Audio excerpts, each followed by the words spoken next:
How to perform print head cleaning on Epson EcoTank Printer L4260. You should perform print head cleaning if you see missing lines in your printout.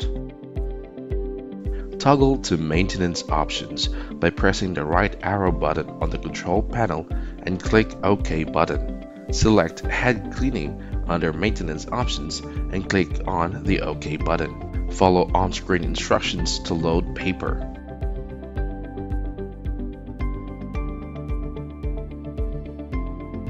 Click Start button to proceed print head cleaning. When cleaning is completed, the nozzle check sheet is printed automatically. Select No if there is no missing segments and click OK. Press the Home button to complete. Your printer is now ready.